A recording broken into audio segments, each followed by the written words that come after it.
और इस वक्त की बड़ी खबर, पुलिस भर्ती पेपर लीक मामला। जयपुर के दिवाकर स्कूल की मान्यता रद्द, बच्चों को टीसी देने के लिए लगाया गया है नोडल अधिकारी। नोडल अधिकारी से अब प्रभावित अभिभावक बात कर सकेंगे। अगर उनके कुछ सवाल हैं, उनकी कुछ जिज्ञासाएं हैं, तो सरकार की तरफ से एक अधिकारी नियुक्त किया गया है जो बच्चों को टीसी देने के बाबत अभिभावकों से बात करेंगे। किस तरह की समस्याएं अभिभावकों को इस स्कूल की मान्यता रद्द करने के बाद आएंगी, क्योंकि उनके बच्चे यहां पर पढ़ते थे, लिहाजा सरकार की तरफ से एक अधिकारी को लगाया गया है जो इन अभिभावकों से बातचीत करेंगे।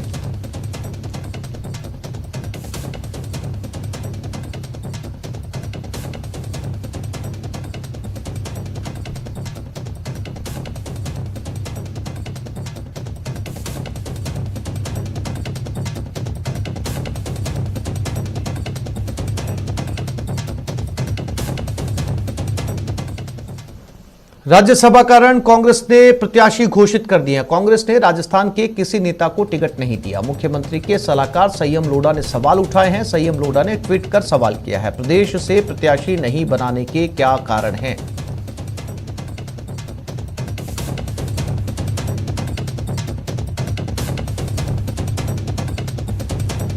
संयम लोढ़ा के ट्वीट पर राजेंद्र राठौड़ ने पलटवार किया और ट्वीट करते हुए लिखा, मेरे मित्र, सदन में आपने कहा था कि आप गांधी नेहरू परिवार के गुलाम हैं और हमेशा गुलामी करना चाहते हैं। गुलाम को सवाल पूछने का हक किसने दिया? बाहरी लोगों को राज्यसभा चुनाव का टिकट देने का दर्द आपसे बेहतर कोई नहीं जान सकता, क्योंकि कांग्रेस पार्टी ने आपको हर बार टिकट से वंचित रखा है।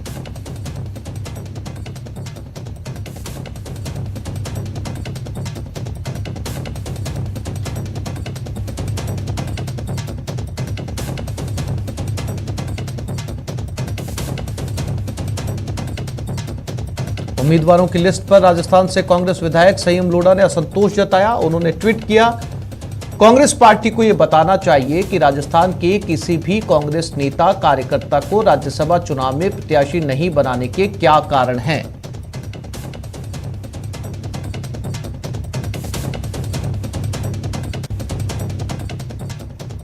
संयम लोढ़ा के ट्वीट पर राजीव अरोड़ा ने पलटवार किया और ट्वीट करते हुए लिखा, मेरे मित्र, 66 अखबारों के अनुसार सबसे पहले आपने ही 3 उम्मीदवार बाहर के लाने की सलाह दी थी। आपकी राय को काफी महत्व मिला लगता है, बस नाम बदल गए। आपको प्रसन्न होना चाहिए।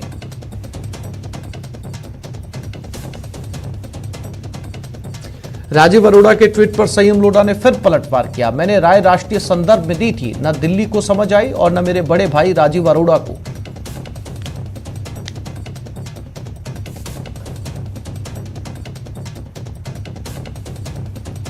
कांग्रेस के राष्ट्रीय प्रवक्ता पवन खेड़ा भी पार्टी द्वारा जारी लिस्ट से नाराज नजर आए। पवन खेड़ा कांग्रेस में राज्यसभा के दावेदार थे। लिस्ट जारी होने के बाद उन्होंने ट्वीट किया, शायद मेरी तपस्या में कुछ कमी रह गई है।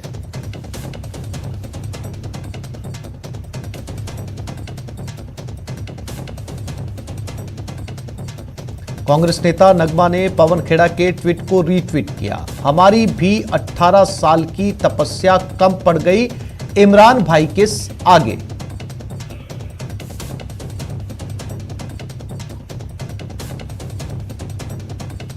वहीं आचार्य प्रमोद कृष्णम ने भी ट्वीट किया, सलमान खुर्शीद, तारिक अनवर और आजाद साहब की तपस्या तो 40 साल की है, वो भी शहीद हो गए।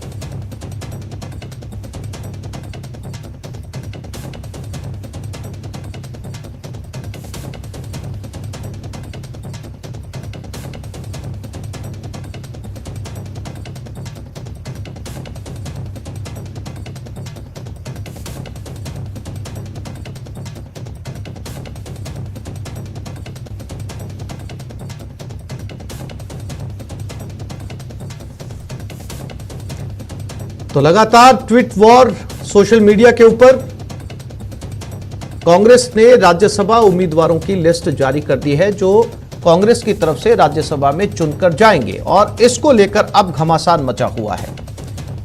सबसे प्रखर प्रवक्ता पवन खेड़ा जो कांग्रेस के बड़े प्रवक्ता हैं, उन्होंने भी नाराजगी जताई और कांग्रेस नेता नगमा और पूर्व सिने तारिका, उन्होंने भी नाराजगी जताई।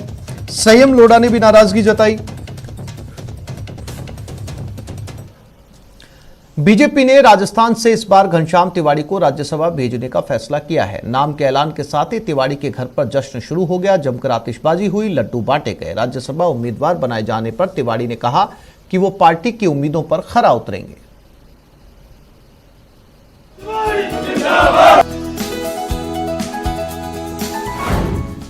राजस्थान में राज्यसभा का रण में बीजेपी ने खोला अपना पत्ता। घनश्याम तिवाड़ी को बनाया उम्मीदवार। बीजेपी का प्लान ब्राह्मण चेहरे पर दांव। उल्टा नहीं आ गया, मेन से ऊपर आ रहा है।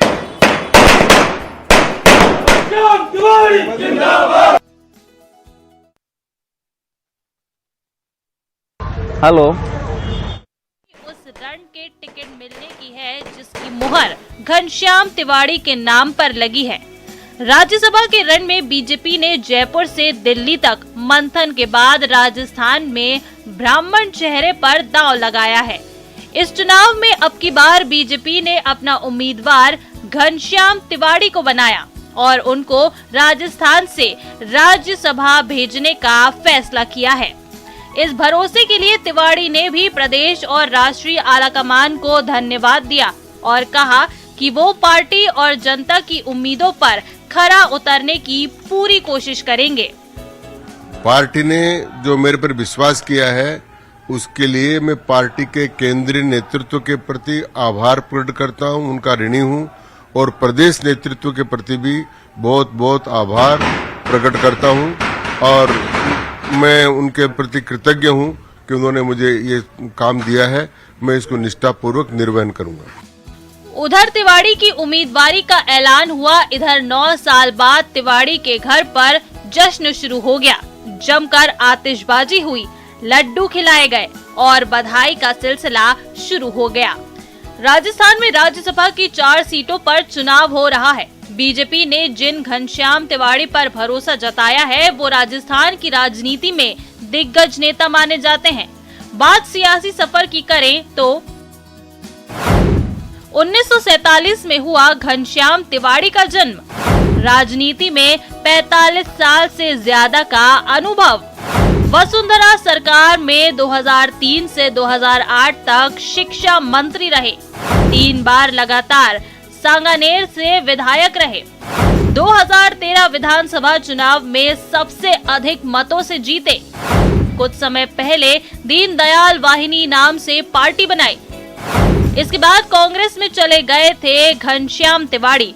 फिर से बीजेपी में लौट आए घनश्याम तिवाड़ी। टिकट के साथ ही तिवाड़ी के चेहरे पर भी मुस्कान लौट आई।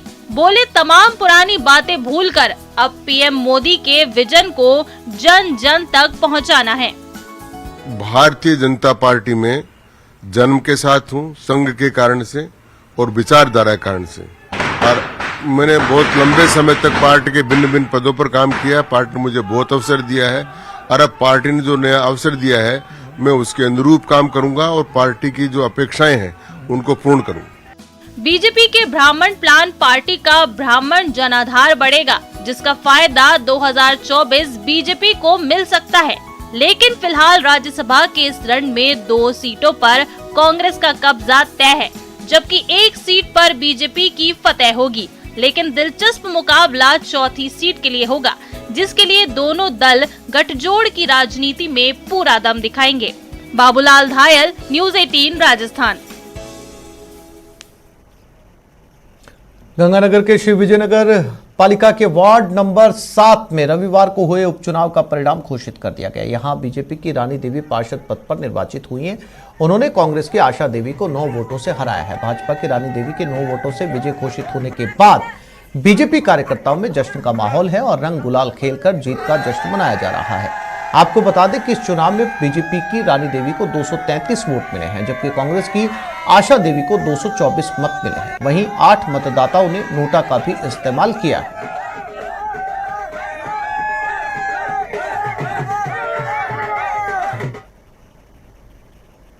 नंबर 7 के उपचुनाव में भारतीय जनता पार्टी के पक्ष में सभी वार्ड नंबर 7 के निवासियों ने भारतीय जनता पार्टी के पक्ष में मतदान किया। आज उसका रिजल्ट भारतीय जनता पार्टी के पक्ष में गया है और भारतीय जनता पार्टी मोदी की योजना के कार्य देखते हुए वार्डवासियों ने भारतीय जनता पार्टी की ओर मतदान किया।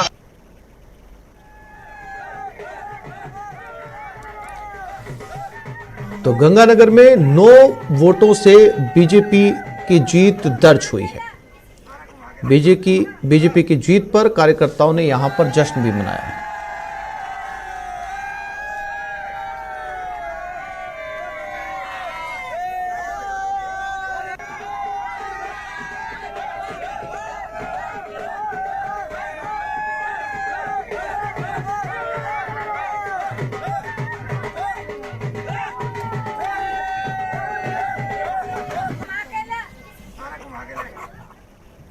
पाली में पानी की समस्या को लेकर राजनीति गर्मा गई है। बताया जा रहा है कि पाली नगर परिषद सभापति रेखा भाटी और उनके पार्षद पति और पूर्व सभापति राकेश भाटी ने बिना किसी को बताए पेयजल के स्थायी समाधान की मांग को लेकर पाली से जयपुर के लिए पैदल सफर पर निकल गए। 4 दिन के सफर के बाद जब सभापति दंपति ब्यावर पहुंचे तब उन्होंने बताया कि पाली में पेयजल की समस्या के लिए समाधान के लिए वो सीएम अशोक गहलोत से मिलेंगे और उन्हें ज्ञापन सौंपेंगे। इसके बाद से उन दोनों का पैदल सफर जारी है। 300 किलोमीटर लंबे सफर पर उन्हें लोगों का भरपूर समर्थन मिल रहा है। सांसद पीपी चौधरी और विधायक ज्ञानचंद पारिख ने भी उनकी सराहना की है।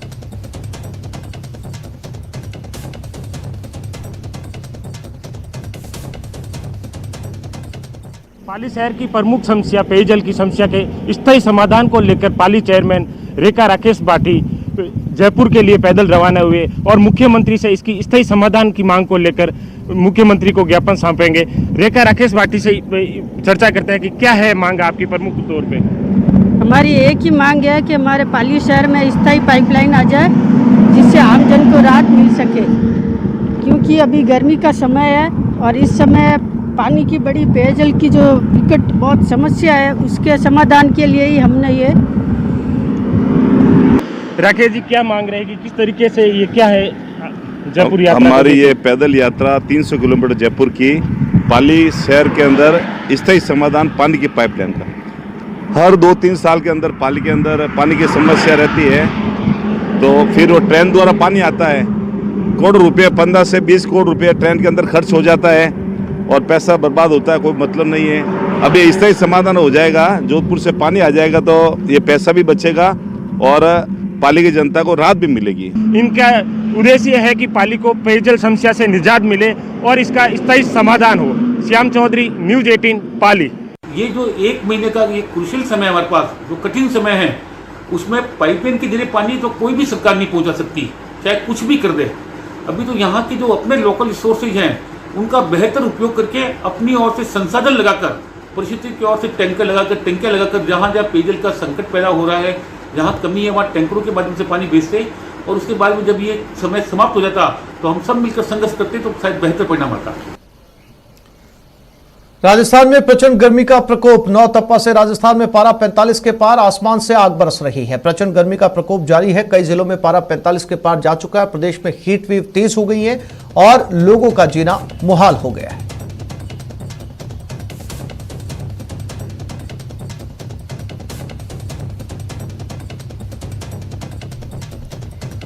तो नौतप्पे का असर पूरे प्रदेश में, हीट वेव तेज, एक बार फिर से गर्म हवाएं चलने लगी हैं और पारा कहीं 45 और कहीं 47 डिग्री तक पहुंच चुका है। एक बार फिर से गर्मी ने अपने तेवर दिखाने शुरू कर दिए हैं और आने वाला महीना जून का बने रहने के आसार।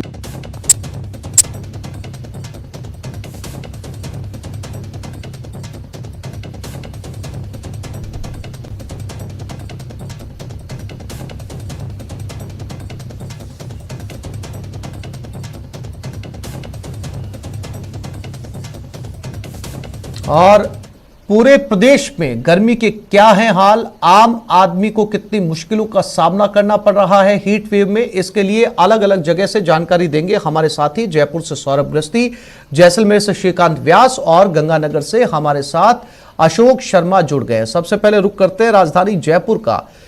सौरभ, नौतपे की शुरुआत हालांकि वैसी नहीं हुई जैसे कि हर साल होती है। 2 दिन हल्की बूंदाबांदी हुई, तापमान में गिरावट रही, लेकिन 2 दिन के बाद में नौतपे ने अपना असर दिखाना शुरू कर दिया है और वैसी ही हीट वेव और वही टेम्परेचर महसूस किया जा रहा है। कब निजात मिलेगी और कितनी मुश्किलें इस वक्त, सौरभ?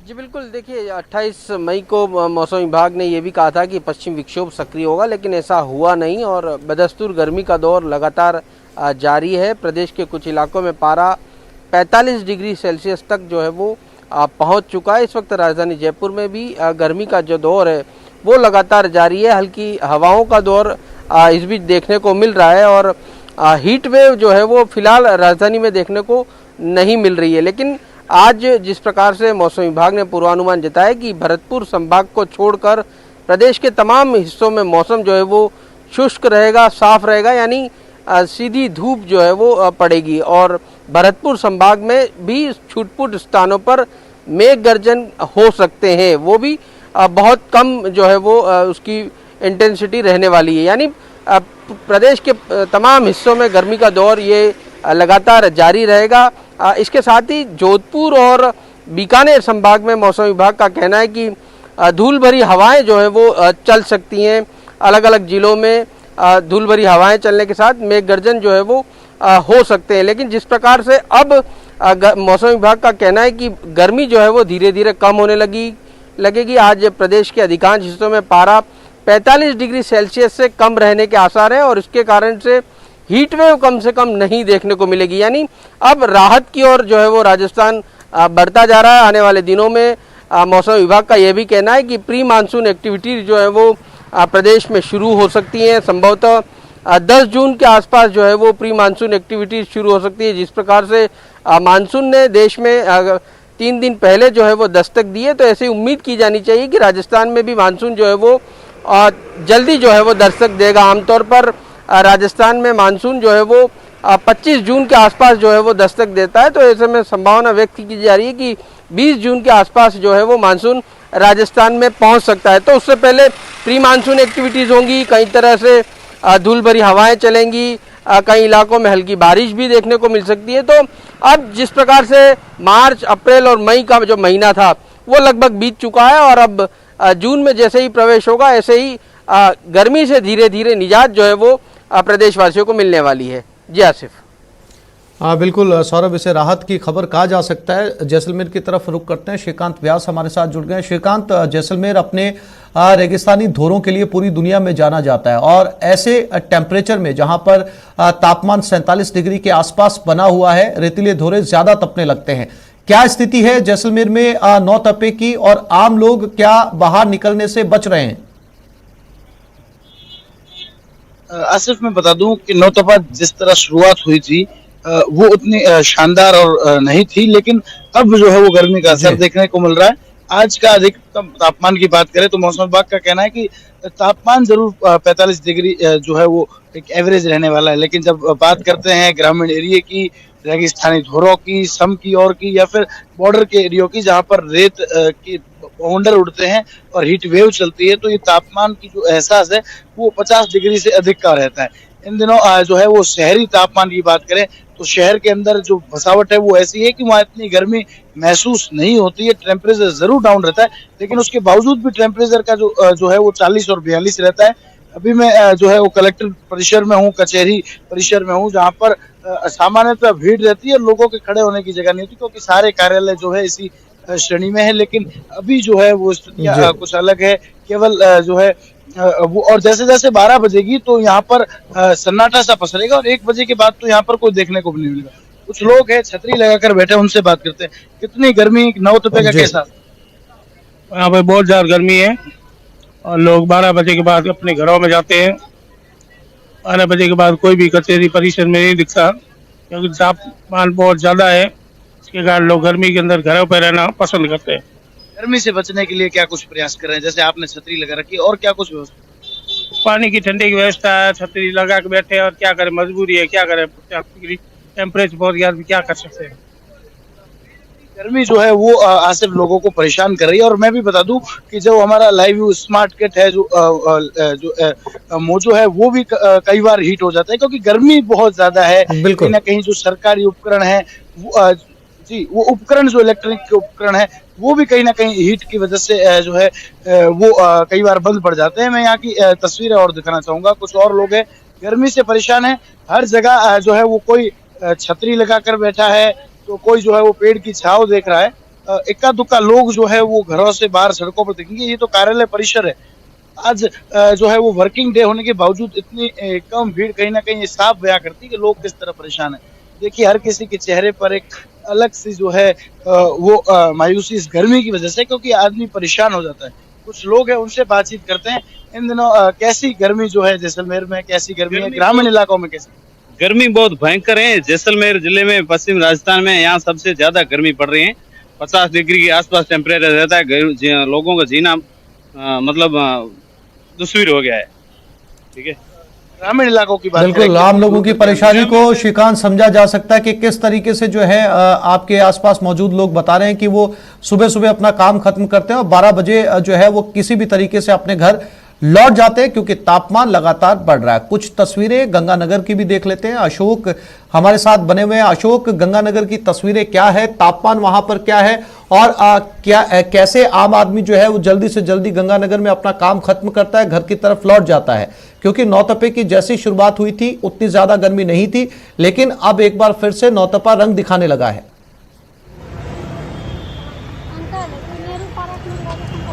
देखिए आसिफ जी, जिस तरह से नौतपा की शुरुआत हुई थी और पहले दिन, और यदि हम कल की बात करें नौतपा के छठे दिन की, तो तापमान में अच्छा खासा चढ़ाव देखा जा चुका है। कल जो श्री गंगानगर का तापमान रहा वो 45 डिग्री सेल्सियस दर्ज किया गया, जो प्रदेश के अंदर सर्वाधिक रहा। तो इससे अंदाजा लगाया जा सकता है कि नौतपा के पहले दिन जहां तापमान लगभग 36 डिग्री सेल्सियस था, वहां कल तापमान 45 डिग्री सेल्सियस दर्ज किया गया। यानी लगभग 9 डिग्री सेल्सियस की पिछले 6 दिनों में तापमान के अंदर बढ़ोतरी हो चुकी है। इसके साथ साथ जो पिछले 2 या 3 दिनों की हम बात करें तो श्री गंगानगर का मौसम काफी बिगड़ा हुआ था। तापमान तो बढ़ ही रहा था, लेकिन उमस की वजह से श्री गंगानगर वासी अच्छे खासे परेशान हो रहे थे। आज के मौसम की बात करें तो आज का मौसम थोड़ा सा साफ दिखाई दे रहा है। साथ ही साथ जो हल्की हवाएं चल रही हैं उससे श्री गंगानगर वासियों को थोड़ी राहत तो जरूर मिलती हुई दिखाई दे रही है। लेकिन जिस तरह से मौसम विभाग ने अगले 3 दिनों के लिए श्री गंगानगर सहित बीकानेर संभाग में तेज 40 से 50 किलोमीटर प्रति घंटे की रफ्तार से धूल भरी आंधी चलने की संभावना जताई है, उसका असर लगभग दिखने भी लगा है। जैसा कि कल देर शाम अचानक श्री गंगानगर के आसमान में तेज धूल का गुबार छाया, थोड़ी तेज हवाएं चली, उससे श्री गंगानगर वासी थोड़ी राहत जरूर महसूस कर रहे हैं। लेकिन उसके बावजूद भी जो गर्मी का मौसम है वो लगातार बना हुआ है। एकाएक जिस तरह से पिछले 4-5 दिनों में टेम्परेचर में जो इंक्रीज हुआ, टेम्परेचर इंक्रीज होने के साथ साथ बिजली की खपत में भी अप्रत्याशित रूप से एक बार से फिर से बढ़ोतरी दर्ज की जा रही है। हमारे साथ यहाँ के कुछ स्थानीय लोग हैं, हम उनसे भी बात करने का प्रयास करेंगे कि किस तरह से आज का ये मौसम है और किसानी कितना प्रभावित हो रही है आपके यहाँ पर। आपके जो किसानी प्रभावित हो रही है, जो किसान को इस टाइम पानी की बहुत जरूरत थी, लेकिन पानी पीने मिल नहीं रहा पूरा। क्यों गंगा नाला है जो हमारे आते हैं उसकी क्षमता है 2500 क्यूसिक। अच्छा जी। तो उसमें सिर्फ 1600 या 1700 क्यूसिक पानी चल रहा है। पानी तो कब मिल ही रहा है, ऊपर से सूर्यदेव भी आग उगल रहे हैं। हाँ, ऊपर से सूर्यदेव भी आग उगल रहे हैं और ऊपर गर्मी पड़ रही है, इसलिए फसलों को पानी की बहुत ज्यादा जरूरत है। लगभग कितनी नरमा की बिजाई हो गई होगी सरदार जी अपने गंगानगर जिले में? गंगानगर में अनुमान है कि 55 से 60% तक बिजाई मसा हुई है। अभी भी 40% किसानों को कपास की बिजाई करना बाकी है। हाँ, लेकिन कपास की बिजाई का जो अच्छा मौसम वो निकल चुका है जी। उसका पूरा मौसम होता है 20 अप्रैल से लेके 20 मई तक। देखिए आसिफ जी, गर्मी से न केवल आम लोग प्रभावित हैं बल्कि किसान भी अच्छे खासे प्रभावित है। एक तो पानी की कमी और ऊपर से जिस तरह से सूर्यदेव आग उगल रहे हैं, टेम्परेचर हमेशा ज्यादा बना हुआ है, उससे जो नरमा की बिजाई थी वो काफी अच्छी खासी प्रभावित होती हुई दिखाई दे रही है। श्री गंगानगर जिले की ओवरऑल बात करें तो लगभग 55 से 60% ही अभी नरमा की बिजाई हो पाई है, जबकि अभी 40% किसान नरमा बिजाई बिजाई कर ही नहीं पाए क्योंकि पानी नहीं मिला और बीच में जो पश्चिमी विक्षोभ की सक्रियता के चलते जो बारिश का एक अंदाजा लगाया जा रहा था वो भी कहीं श्रीगंगानगर जिले में देखने को नहीं मिली। तो निश्चित तौर पर श्रीगंगानगर वासी तेज गर्मी से तो परेशान है ही है, किसान भी अच्छे खासे परेशान हो रहे हैं क्योंकि किसानों के सामने समस्या ये है कि नरमा बिजाई का जो सबसे बेस्ट टाइम होता है वो टाइम अब निकल चुका है। हालांकि अब धीरे धीरे गंग कैनाल में भी पानी आएगा, IGNP की जो नहर बंदी थी वो भी खत्म हो चुकी है, लेकिन अब ये जो बुवाई होगी ये बिजाई पछिती बिजाई होगी जिससे श्रीगंगानगर जिले के जो कपास का प्रोडक्शन है वो अच्छा खासा प्रभावित होता हुआ दिखाई देगा। इसके साथ साथ जो बिजली कंजप्शन की हम बात करें तो आसिफ जी देखिए श्रीगंगानगर जिले में पिछले 6 दिनों के दौरान जिस तरह से नौतपा के दौरान 8 से 9 डिग्री सेल्सियस का टेम्परेचर राइज हुआ है, उसके साथ साथ इलेक्ट्रिक कंजप्शन भी काफी हद तक बढ़ गया है। दोपहर के समय लोग अपने घरों में रहकर ही कूलर और AC का इस्तेमाल कर रहे हैं। तो हमें जो बिजली विभाग से जानकारी मिली है कि इन पिछले 9 दिनों के दौरान जो बिजली की कंप्लेंट्स थी उसमें भी अप्रत्याशित रूप से बढ़ोतरी दर्ज की गई है। बिजली विभाग के कार्मिकों को बिजली कंप्लेंट्स को अटेंड करने में या उनको रिपेयर करने में अच्छी खासी मशक्कत और भागदौड़ भी करनी पड़ रही है। जी आसिफ जी। जी अशोक, सौरभ और श्रीकांत, आप तीनों साथियों का बहुत शुक्रिया तमाम जानकारी देने के लिए। एक छोटे से ब्रेक के लिए रुक रहे हैं, जल्द लौटेंगे।